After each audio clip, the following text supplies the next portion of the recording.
अस्सलाम वालेकुम नाज़रीन, आपका दोस्त मोहम्मद रफ़ी। फ़लस्तीन में हुई बर्बरियत के ख़िलाफ़ दुनिया भर में एहतजाज किए जा रहे हैं। आज फ़लस्तीन गज़ा में सीज़ फायर का ऐलान किया गया है। हैदराबाद की मौज़ूद शख्सियत सीनियर जर्नलिस्ट जनाब मुबशरुद्दीन खुर्रम साहब हमारे साथ हैं। इन्होंने हैदराबाद से जेरूसलम बैतुल मुक़द्दस का सफ़र किया था। अस्सलाम वालेकुम मुबशर।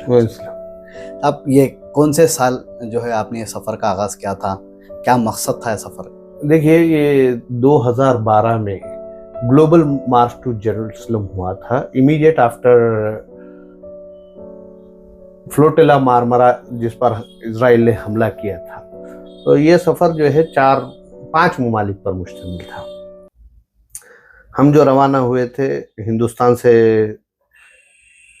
राजघाट पर गांधी जी की समाधि पर हाजिरी के बाद हिंदुस्तानी वफद जो कि तकरीबन 17 अफराद पर मुश्तमिल था, अमृतसर से वाघा बॉर्डर से होते हुए पाकिस्तान पहुंचा। पाकिस्तान से ईरान, ईरान से टर्की, टर्की से लेबनान, लेबनान से साउथ लेबनान में, साउथ लेबनान का बॉर्डर जो है जो कि फ़लस्तीन से जुड़ा हुआ है। और उस वक्त पे, जहाँ तक अगर आपको याद है, तो साउथ लेबनान में इसराइल ने भयानक बमबारी भी की थी और बड़ी तबाही आई थी।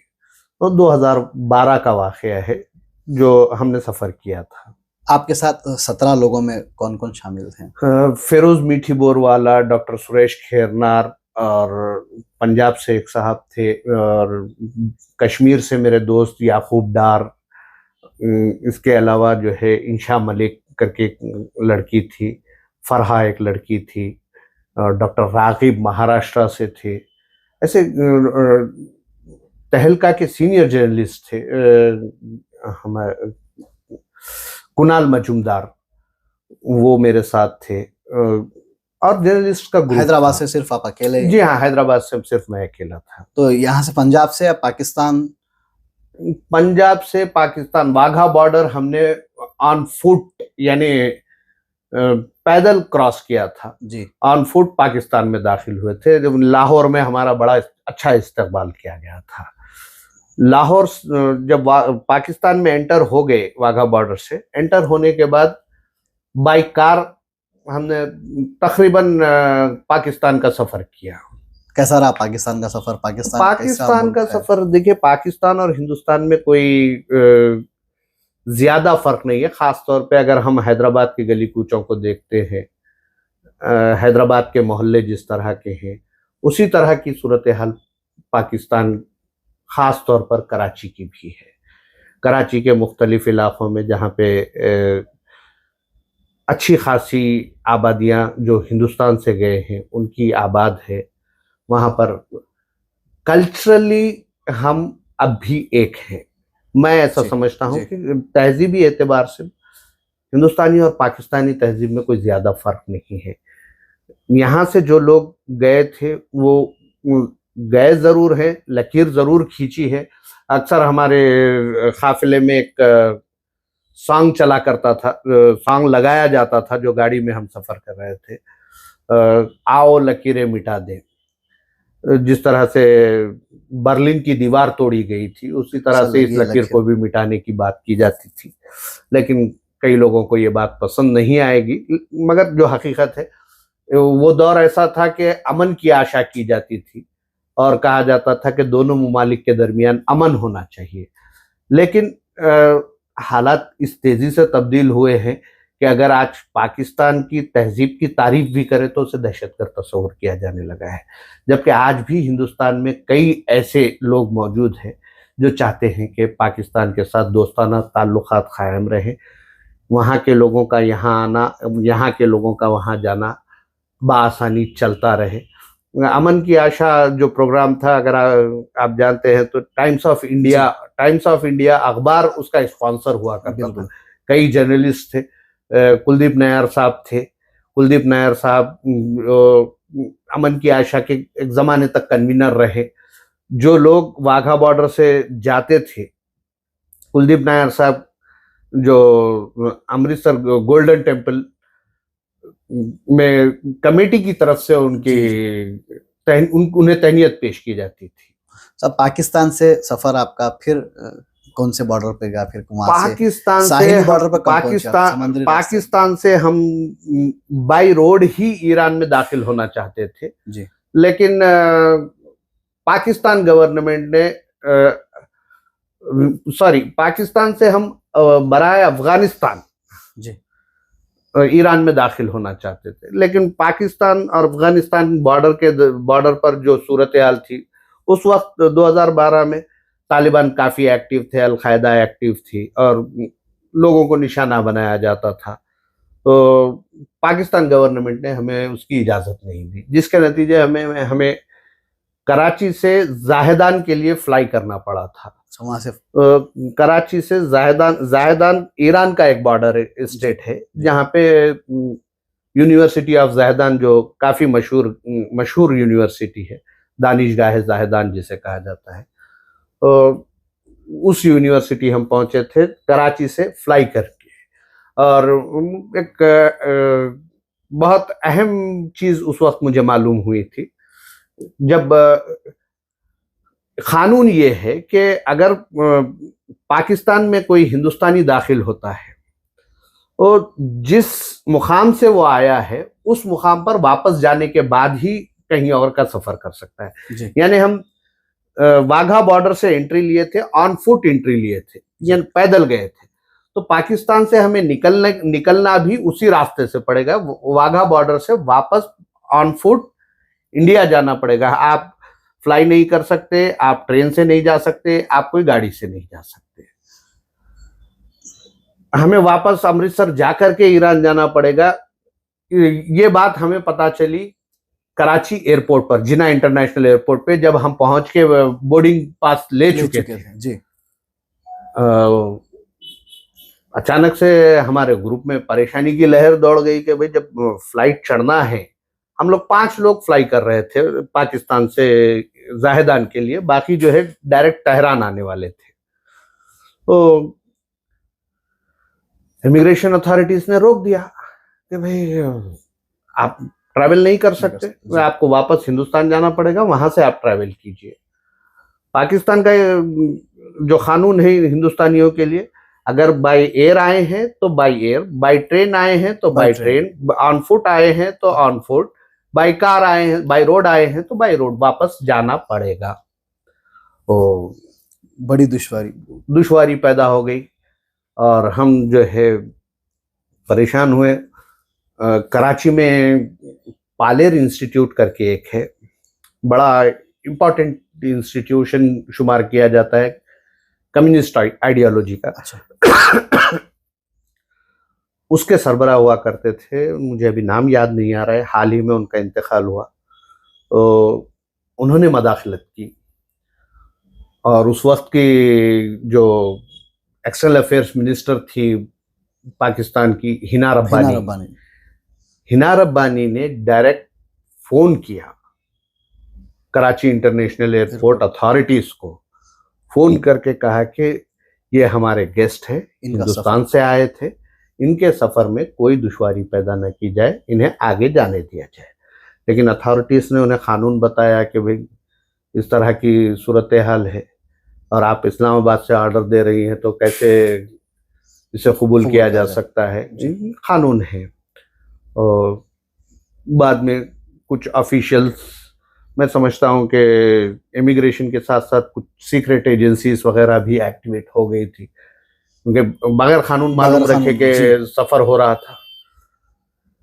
फिर दोबारा तलाशी ली गई, सब चेक किया गया सामान, लेकिन फ्लाइट उड़ने से पहले इजाजत दे दी गई अल्हम्दुलिल्लाह, जिसके नतीजे में हम कराची इंटरनेशनल एयरपोर्ट से जाहेदान का सफर करने में कामयाब। ईरान हमेशा फलस्तीन के साथ रहा, ईरान में आप लोगों का सफर कैसा रहा? ईरान की हुकूमत की, देखिए ईरान में उस वक्त जो सदर हुआ करते थे इस्लामी जमहूरिया ईरान के, जनाब अहमदी-निजाद साहब, ईरान के जितने स्टेट्स से हम गुजरे, हमारा काफिला गुजरा, जो ग्लोबल मार्च टू जेरूसलम जो मार्च था जी, हर स्टेट में स्टेट गवर्नर ने इस काफिले का खैर मकदम किया। तो इससे अंदाजा लगाया जा सकता है कि ईरान फ़लस्तीनी काज के ताल्लुक से किस कदर संजीदा है। स्टेट गवर्नर ने हमें लंच दिया, डिनर दिया, हमारे ठहरने के मुकाम बताए गए, हमें कंप्लीट होस्ट उन लोगों ने किया। और जब हम तेहरान पहुंचे तो तेहरान में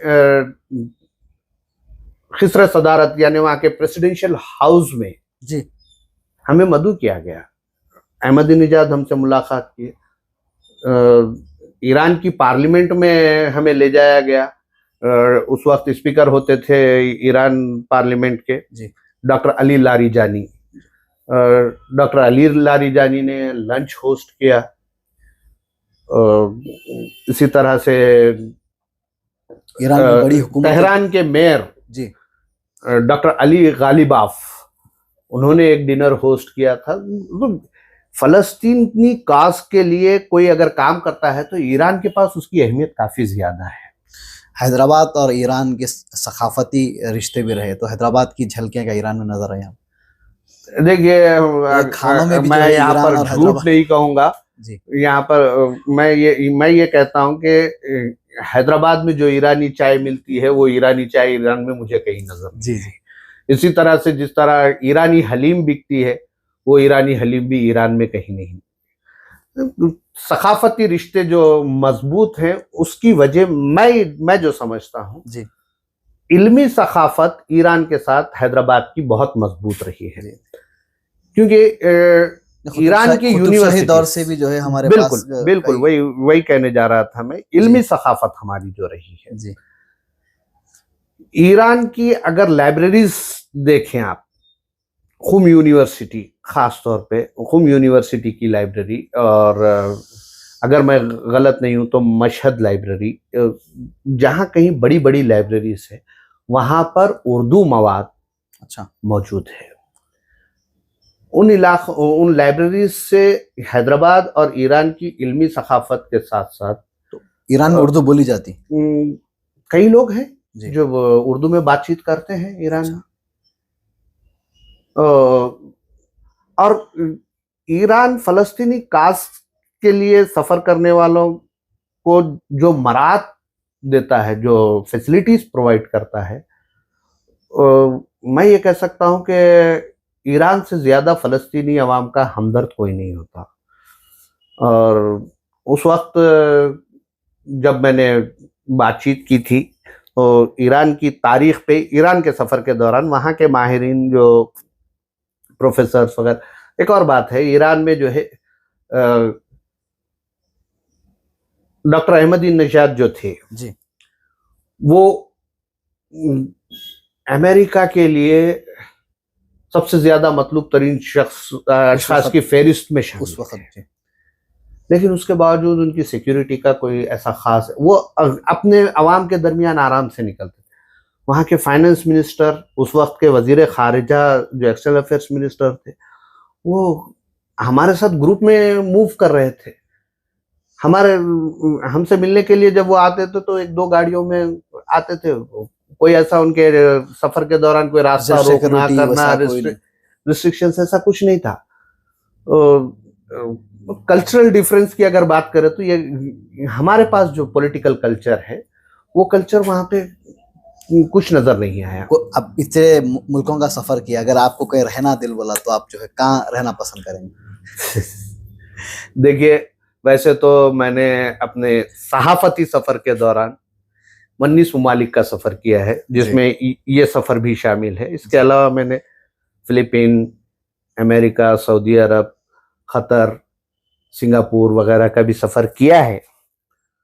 लेकिन सरजमीन ईरान मुझे बहुत पसंद आई। उसकी वजह ये रही कि ईरान में सिर्फ आपको रासिखुल अकीदा मुसलमान नहीं मिलेंगे, बल्कि हर तरह के लोग मौजूद। कहा जाता है कि सुन्नी मसाजिद ईरान में नहीं है। देखिए, मैं जब सफर कर चुका हूं, मुझे पता है, मुझे तो ऐसी कोई रिस्ट्रिक्शंस नजर नहीं आई। जो एक माहौल बनाकर पेश किया गया है, मुझे नहीं लगता कि ऐसा कुछ है, क्योंकि वहां पर हमने जुमा भी पढ़ी, जी। और इत्तेफाक से ईरान का सबसे बड़ा कल्चरल फेस्टिवल जो होता है नौरोज, जी। उसकी तातीलात थी, उस वक्त हम वहां पे थे नौरोज के टाइम पे, तो ईरान का कल्चरल फेस्टिवल भी वो देखा। भी अटेंड करे, वो भी देखे। नौरोज जो है एक पर्शियन पारसी फेस्टिवल के तौर पर जी। हम जानते हैं, लेकिन ईरान में हर तबका, हर शख्स, हर ईरानी उस कल्चरल फेस्टिवल को मनाता है, चाहे सुन्नी हो या शिया, जो भी हो। सुन्नी, शिया, मुस्लिम, नॉन मुस्लिम। आपको ये जान के हैरत होगी कि ज्यूस भी ईरान में रहते हैं, हाँ, पर्शियन जी, ज्यूस जी, जिन्हें बिल्कुल। कहा जाता है, वो भी रहते हैं। क्रिश्चियंस है ईरान में, लेकिन ईरान इस्लामी जमहूरिया ईरान की जो खवानीन है उसको फॉलो करते हैं। अब ईरान से आपका सफर फिर तुर्की पहुंचा। ईरान से बाई रोड हम टर्की गए। जी। टर्की में हम अनखरा में मौजूद इजरायली एम्बेसी, जी। इजराइल एम्बेसी, शायद आपको जानकर हैरत होगी कि टर्की और इजराइल के डिप्लोमेटिक रिलेशन काफी पुराने हैं। अच्छा। और टर्की में अनखरा में जो है एम्बेसी मौजूद है इजराइल इजराइल की। उसके सामने हमने प्रोटेस्ट किया काफी। आपको वो एम्बेसी ईरान में नजर नहीं? ईरान में तो अमेरिका की एम्बेसी भी नहीं है। अमेरिका की एम्बेसी जहां खाली करवाई गई थी, जहां हुआ करती थी, जी। उस अमेरिकन एम्बेसी में आज भी उस दौर की यादगारें रखी गई हैं म्यूजियम की तरह। और सदर अमेरिका जो भी होता है उसका पुतला बना करके उस पर निशाना लगाया जाता है, इस तरह के वहां पर खेल भी लगाए हुए हैं। तो टर्की में अनखरा में मौजूद इजरायली एम्बेसी के सामने हमने मुजाहरा किया। और टर्की के भी मुख्तलिफ एनजीओस उस मुजाहरे में शामिल थे। ग्लोबल मार्च टू जेरूसलम का एक पार्ट था वो मुजाहरा भी, और बेहतरीन एहतजाज हुआ। उस मुजाहरे के दौरान डॉक्टर सुरेश खैरनार की तबीयत भी नासाज हुई, उन्हें दवाखाने ले जाया गया था। आप लोगों को रोकने की कोशिश कहाँ से शुरू की गई? कि रोकने की कोशिश तो सफर जहां से शुरू हुआ वहीं से हो गई थी, किसी ना किसी तरह से रोका जाए, ग्लोबल मार्च को रोका जाए। ग्लोबल मार्च। तो क्या समुद्री सफर वहां से शुरू होने वाला था? ये सफर की एक खास बात ये थी कि हिंदुस्तान से पाकिस्तान ऑन फुट पैदल सफर हुआ, पाकिस्तान में ऑन बाई रोड सफर हुआ, पाकिस्तान से बाई एयर सफर हुआ, फिर ईरान में बाई रोड सफर हुआ, फिर अगर देखें तो टर्की में दाखिल होने के बाद टर्की से लेबनान जो हमारा सफर था वो समुद्री रास्ते से सफर था। तो टर्की से हम जब निकले, इसमें कोई वीजा नहीं है? नहीं, वीजास तो लिए जाते हैं, फॉर्मली वीजा इशू करती है, लेकिन टर्की से लेबनान के सफर के दौरान हमें कोई वीजा नहीं लिया गया। वीजा नहीं लिया था, कुछ लोगों ने लिया था।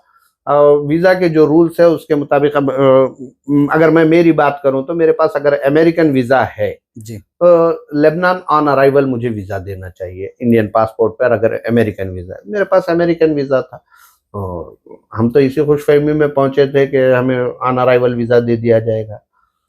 बल्कि जो इंडियन डेलीगेशन था, जो इंडियन ग्रुप था, उसमें जिनके पास तकरीबन के पास जो अमेरिकन वीजा था उसकी बुनियाद पर तस्वुर किया जा रहा था कि दे दिया जाएगा।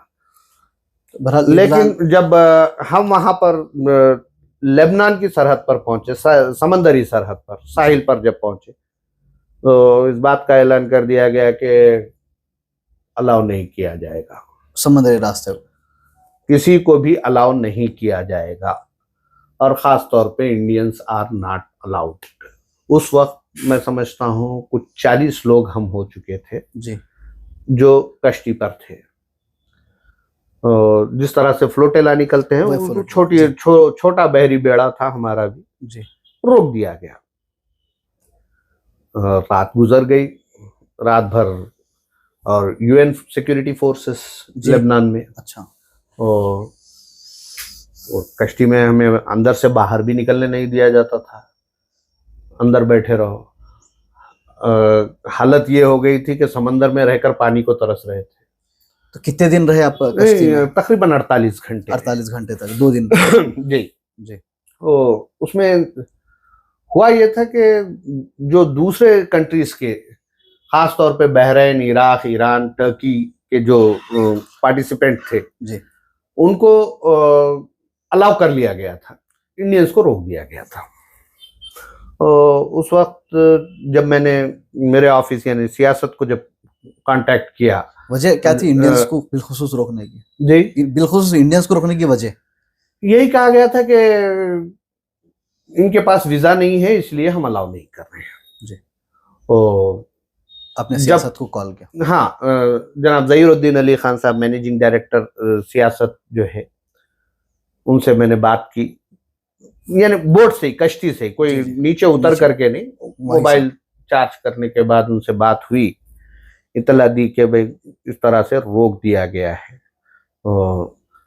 ज़हीरुद्दीन अली खान साहब की एक ख़ास बात ये थी कि वो न सिर्फ अपने स्टाफ को काफ़ी अहमियत देते थे, बल्कि उनके इंटरनेशनल रिलेशंस से कोई इनकार नहीं कर सकता। उन्होंने फौरी एम्बेसीज को इतला दी और उस वक्त doctor Manmohan Singh prime minister हुआ करते थे। डॉक्टर मनमोहन सिंह के ऑफिस को इतला दी गई। मैं समझता हूँ संजय बारू साहब जो काफ़ी चर्चा में रहे, संजय बारू साहब से बात हुई थी और यहाँ पर डॉक्टर वाई.एस. राजशेखर रेड्डी की हुकूमत थी। उन्होंने यहाँ इत्तेफाक से यहाँ असेंबली भी चल रही थी और दिल्ली में पार्लियामेंट भी चल रही थी। जी यहाँ उस मसले को मेरे साथी फजल TV9 के जो है, उन्होंने एक ब्रेकिंग न्यूज़ TV9 पे चलाई। उसके बाद डॉक्टर वाई.एस. राजशेखर रेड्डी ने इस मसले को दिल्ली पहुंचाया। फिर दिल्ली में पार्लियामेंट में राज्यसभा मेंबर हुआ करते थे जनाब M.A. खान साहब। M.A. खान साहब ने मसला उठाया और PMO को तवज्जो दिलाई। उसके बाद जो है मुझे संजय बारू साहब का कॉल आया और उन्होंने बोला कि ज़हीर भाई से बात हुई थी, क्या मसला क्या है। जब मसले की तफसील से वाकिफ करवाया मैं, बोले ठीक है, PMO से अभी इंडियन एम्बेसी को इंस्ट्रक्शंस जा रहे हैं जी। आप लोगों के खाने पीने का तो फौरी इंतज़ाम किया जाएगा, उसके बाद जब हुकूमत से बातचीत होगी। और जब मैं समझता हूँ 1 घंटे में फर्स्ट ऑफिसर जो होते हैं एम्बेसी में, इत्तला मिल गई। नहीं, वो पहुंच गए। पहुंच करके फौरी पहले तो खाने का इंतज़ाम किया गया, कोल्ड ड्रिंक्स वगैरह पहुंचाई गई। बोले आप लोग फिक्र मत कीजिए, हम अथॉरिटीज से बात कर रहे हैं, जहां तक मुमकिन हो सके जल्द से जल्द इशू को रिजॉल्व कर लिया जाएगा। लेकिन उसके बाद भी कुछ 10 घंटे तक हम वही कश्ती में नहीं, साहिल पर बोट में बाहर निकलने के परमिशन नहीं था हमें। जी जी। एक रात गुजर गई, पूरा दिन गुजर गया। उसके बाद शाम के करीब हिजबुल्लाह के MPs, हिजबुल्लाह वहाँ लेबनान में जो है गवर्नमेंट का हिस्सा रही है जी। और हिजबुल्लाह के MPs ने पहुंचकर बातचीत शुरू की और हमें अलाउ किया गया। हिजबुल्लाह के साथ साथ क्रिश्चियन MPs जो लेबनान हुकूमत में शामिल थे, लेबनान पार्लियामेंट के, वो पहुंचे। उन लोगों ने आकर के हमसे बात की। सबके मुज़ाकरात के बाद रात लेबनान के वक्त के हिसाब से रात 8 बजे के करीब हमें वीज़ा स्टैंप करना शुरू किया गया। अच्छा। तो इस तरह हम लेबनान पहुंचे। लेबनान में 2 दिन बाद ग्लोबल मार्च टू जेरूसलम का जो मेन इवेंट होना था साउथ लेबनान पे, वो इवेंट था।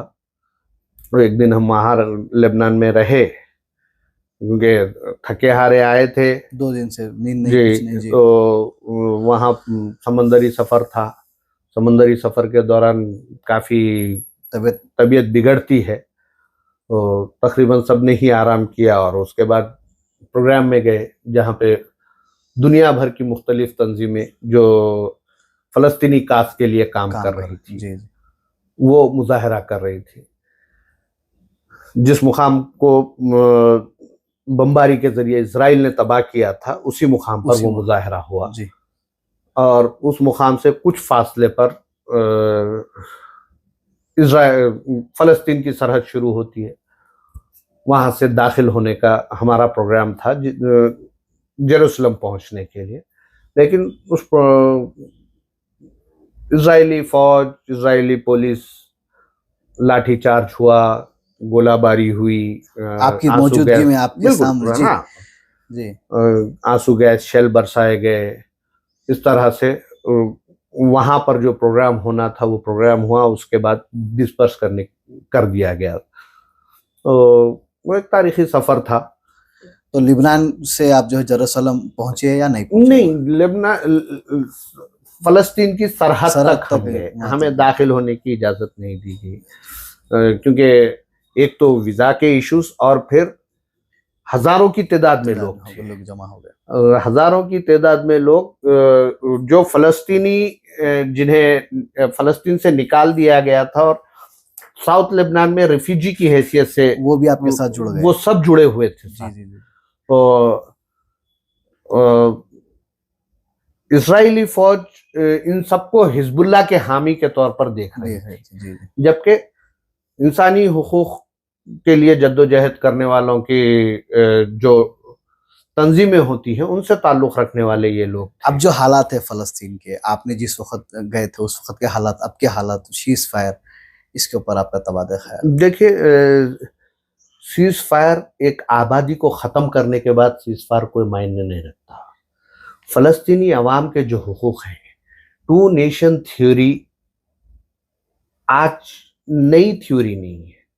जिस वक्त से इजराइल ने कब्जा शुरू किया उस वक्त से टू नेशन थ्योरी दी जाती रही। आज अगर कोई फ़लस्तीनी रियासत को कबूल कर रहा है तो कोई नई बात नहीं है। फ़लस्तीन था, है, रहेगा। फ़लस्तीन को मजहबी मामला ना बनाया जाए, मेरा ये मानना है। फ़लस्तीन इंसानी हुकूक से जुड़ा हुआ मसला है। फ़लस्तीन एक जियो पॉलिटिकल इशू है, इसे समझने की जरूरत है। जब तक इसके जियोपॉलिटिकल इम्पैक्ट्स को समझा नहीं जाएगा, फलस्तीन को मैं नहीं समझता कि कोई समझ पाएगा। फलस्तीन की मजहबी अहमियत मुसलमानों के पास जिस तरह से है, उसी तरह से ईसाई तबका भी ये दावा करता है कि हमारे पास भी इस मुकाम की अहमियत है। उसी तरह से ज्यूश लॉबी भी ये कहती है कि ये हमारी इबादतगाह है, इन पर हमारा हक है। तो मैं ये कहता हूं कि अगर जो फलस्तीन में बर्बरियत, जो तबाही, जो जालिमाना कार्रवाइयां हो रही है, वो ज्यूश की तरफ से नहीं है जी, वो ज़ियनिस्ट आइडियोलॉजी का नतीजा है। ज़ियनिस्ट जो है वो इस समाज के लिए सबसे खतरनाक अगर कोई है तो ये सहयोनी लॉबी जिसे कहा जाता है वो है। तो ज्यूश में कई लोग अच्छे लोग भी हैं, यहूदी है लेकिन अच्छे लोग हैं। कई तो ताईद में भी है, फलस्तीन की ताईद में है, कई लोग हैं। तो इसे मजहबी इशू के बजाय इसे अगर जियोपॉलिटिकल इशू की तरह देखा जाए, उस तरह से समझा जाए, तो मैं समझता हूँ आसानी से इस मसले को हल किया जा सकता है। अमेरिका इस मसले को हल इसलिए नहीं करना चाहता कि अमेरिका ये समझता है कि जो जर्मन में हुआ था होलोकास्ट के लिए, वो ईसाइयों को जिम्मेदार तस्वुर करता है और वो खुद को जिम्मेदार तस्वुर करता है। ये उसकी वजह से अमेरिका कभी फलस्तीनी अवाम की तायीद नहीं कर सकता, वो इजराइल की तायीद करता रहेगा। देखिए, फलस्तीन में जो सूरत हाल पैदा हुई थी अभी पिछले अगर 10 साल की बात अगर हम करें, तो ये डोनाल्ड ट्रंप ही थे जिन्होंने अमेरिकन एम्बेसी को जेरूसलम मुंतकिल करने का ऐलान किया था। उनकी वजह से तो ये हालात बिगड़े और आज ये डोनाल्ड ट्रंप ही है जो सीज फायर का क्रेडिट लेते हुए नोबेल प्राइज हासिल करने की कोशिश कर रहे हैं। लेकिन मैं समझता हूं कि वो नोबेल प्राइज फॉर पीस किसी और को दे दिया गया है, वो रिजेक्ट हो चुके हैं, बाहर हो चुके हैं। तो अमेरिका से तवक्को करना फजूल है। हाँ, जिन मुमालिक में इंसानी हुकूक के तहफ़्फ़ुज़, उनकी पासदारी की बात की जाती है, वो मुमालिक चाहे वो ऑस्ट्रेलिया हो, ऑस्ट्रिया हो, फ्रांस हो, इंग्लैंड हो या यूरोपियन ममालिक हो, ये ममालिक खुल करके फलस्तीनी कॉज, फलस्तीनी रियासत को तस्लीम करने के मामले में आगे आए हैं। अगर वो मजहबी नुक्ते नजर से फलस्तीन को देखते तो शायद ये आगे नहीं आते, क्योंकि इसमें कई मुस्लिम दुश्मन ममालिक भी है जिन्हें हम आमतौर पर कहते हैं कि मुस्लिम दुश्मन ममालिक। इन्होंने मजहबी मामले की तरह नहीं देखा, इंसानी हुकूक के साथ साथ इसे एक जियोपॉलिटिकल इशू के तौर पर देखा है। इसलिए फलस्तीनी रियासत की हिमायत की जा रही है। परसों जो हाल ही में साहिली रास्ते से जो लोग जाने की कोशिश की, उनको रोका गया, समुद्री रास्ते से फ्लोटिला जो सफर हो रहा था उसको रोकने की कोशिश की गई, उसके साथ जो ड्रोन के हमले किए गए, इसके ऊपर आपका क्या नजरिया? देखिए, इजराइल के पास जो टेक्नोलॉजी है, अगर फिर यही अगर पिछले 10 साल में या फिर हमारे सफर से पहले भी जो वाकयात हुए अगर देखा जाए तो हालिया जंग के दौरान इजराइल ने ईरान में हमले किए। इतने प्रिसाइज्ड हमले करने की सलाहियत इजराइल के पास मौजूद है कि हम यहाँ बैठे हैं और उसके खिलाफ कुछ कर रहे हैं तो हम पर हमला करने की उसके पास सलाहियत मौजूद है। पेजर बॉम्ब करे और इजराइल के सफीर पर होने वाले हमले के खिलाफ कार्रवाई, ये सब चीजें इजराइल कर सकता है। ड्रोन हमले किए जाना कोई नई बात नहीं है और इतने खुफिया तरीके से हमले होते हैं कि तसव्वुर भी नहीं किया जा सकता कि हमला हो सकता है या होगा। अब अभी जो फ्लोटिला निकला था, उस फ्लोटिला के में जो शामिल थे उसमें नेल्सन मंडेला के पोतरे भी थे, ग्रेटा थनबर्ग जो एनवायरमेंटल एक्टिविस्ट है वो भी शामिल थी, कई सरकर्दा लोग थे, पाकिस्तान से एक एमपी शायद वो भी शामिल थे। तो ये सफर जो होता है इंतहाई खतरनाक सफर होता है। आने के बाद के हालात क्या रहे आपके? हिंदुस्तान जब आप वापस आए, आपकी फैमिली से मुलाकात हुई या फिर एयरपोर्ट के ऊपर जो हालात? मैं समझता हूँ कि ऐसा कोई खास वो नहीं रहा, क्योंकि मैं जब जा रहा था ज़हीर साहब ने मुझे बुला कर कहा कि भाई 4 ममालिक का सफर है, 5 ममालिक का सफर है, इस दौरान कुछ भी हो सकता है। फलस्तीनी काज के लिए ग्लोबल मार्च को रिपोर्ट करने के लिए आप जा रहे हैं, आपकी शहादत भी हो सकती थी। अल्लाह मुझ जैसे गुनहगार को शहादत नहीं, ऐसे सफर के ऊपर जो है आप निकल रहे हैं, उम्मीद है अल्लाह शहादत अता करे, लेकिन बहुत बड़ी बात होगी अगर वो कहूंगा तो। लेकिन ये कहा, अगर मैं अपने सहाफती सफर की ही शुरुआत के बारे में अगर कहूं तो 2002 में जब गुजरात फसादात हुए थे, जी, जो हालात थे गुजरात के, उस हंगामा आराई के दौरान मैं अपना सहाफती सफर शुरू किया। तो गुजरात में तो काफी वक्त गुजारे आप, जो है काफी केसेस के अंदर भी जो है जाके पैरवी करें। वो एक लंबी तवील दास्तां है, वो 4 साल 5 साल पर मुश्तमिल दास्तां है। एक अलग वीडियो बनाने की जरूरत है। गुजरात राइट्स और आजकल दौर चल रहा है डिजिटल का, लेकिन मैं समझता हूँ अखबारात में उसके रिकॉर्ड्स मौजूद हैं। और एक मैं अपने मेरी दानिश में मैं ऐसा समझता हूँ कि वो रिकॉर्ड्स डिजिटल दुनिया में पेश करने का मैं ख्याल नहीं हूँ, वो रिकॉर्ड्स मौजूद हैं, लेकिन आने वाली नस्ल के लिए वो बताना वो जरूरी है। देखिए, नई नस्ल को हमारे किए गए कामों से ज्यादा उन्हें हालात की हकीकत से वाकिफ करवाना जरूरी है। देखिए, जो कर चुके वो कर चुके। नई नस्ल में जो रुझान पैदा हो रहा है, अब जैसा मैंने कहा कि फलस्तीन को मजहबी मसला बनाते हुए उसे मुसलमानों से जोड़ दिया जा रहा है। आज अगर आप देखें तो तेलंगाना या मुल्क की दीगर रियासतों में या फिर हिंदुस्तान की मुख्तलिफ यूनिवर्सिटीज में जो मुजाहरा कर रहे हैं, फलस्तीन के लिए लड़ रहे हैं, उनमें ऐसे नौजवान शामिल है जिन्हें देखकर ऐसा कहीं नहीं लगता कि ये मुसलमान है या इस्लाम से कोई इनका ताल्लुक है। वो इंसानियत की बुनियाद पर लड़ रहे हैं, वो इस जियोपॉलिटिकल इशू को समझते हैं इसलिए लड़ रहे हैं। लेकिन हमारे पास जो रुझान पैदा हुआ है, जो बनाया जा रहा है, फलस्तीन को मुसलमानों से जुड़ा हुआ मसले के तौर पर पेश किया जा रहा है, इसके नतीजे में इफ्लू में जो मुजाहरा हुआ 9 केसेस बुक कर दिए गए। 9 केसेस में कितने मुसलमान थे? उससे हट करके आदिलाबाद में 6 मासूम नौजवानों पे केसेस बुक किए गए। इसलिए मैं समझता हूं SIO से उन नौजवानों का ताल्लुक था। जमात इस्लामी। इनका कसूर क्या है? फलस्तीन जिंदाबाद ये एक नारा लगा रहे हैं, एक फ्लैक्स लेकर खड़े हो रहे हैं बाइकाट का। इंदिरा पार्क पे धरना हुआ, गिरफ्तारी अमल में आई। इंदिरा पार्क पे मार्च निकालने की कोशिश में गिरफ्तारियां की गई। दिल्ली यूनिवर्सिटी में फलस्तीन की हिमायत में मुजाहरा हुआ, केसेस बुक कर दिए गए। तो हमें ये समझाने की जरूरत है कि फलस्तीन सिर्फ मुसलमानों का मसला नहीं है।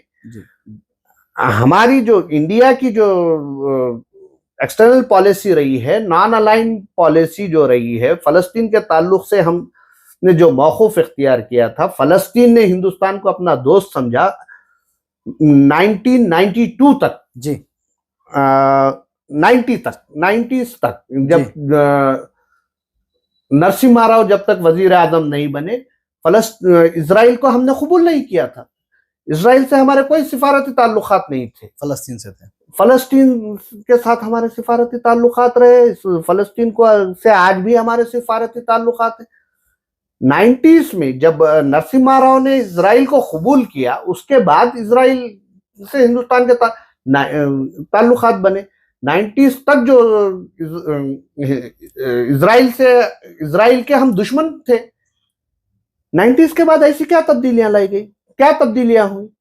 आप देखिए, जब हमने मसले को जियोपॉलिटिकल मसला, जोग्राफियाई सियासी मसले के बजाय उसे एक इस्लामी मसले के तौर पर, मजहबी मसले के तौर पर पेश करना शुरू किया और उस पर शिद्दत इख्तियार की जाने लगी, उस वक्त से हिंदुत्व फोर्सेस ने बाबरी मस्जिद का वाकया पेश आने के बाद, बाबरी मस्जिद की शहादत के बाद इस मसले को बिल्कुल एक नया रुख दे दिया गया। और आज ये हालत हो गई है कि फलस्तीन जिंदाबाद भी अगर कहें केसेस बुक हो रहे हैं। वो BDS मूवमेंट जो है एक इंटरनेशनल मूवमेंट है।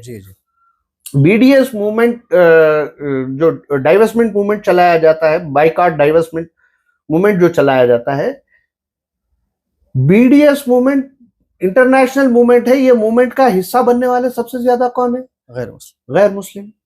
क्योंकि वो समझते हैं प्रॉब्लम क्या है, किस तरह से इस प्रॉब्लम से निपटा जा सकता है, वो समझ रहे हैं।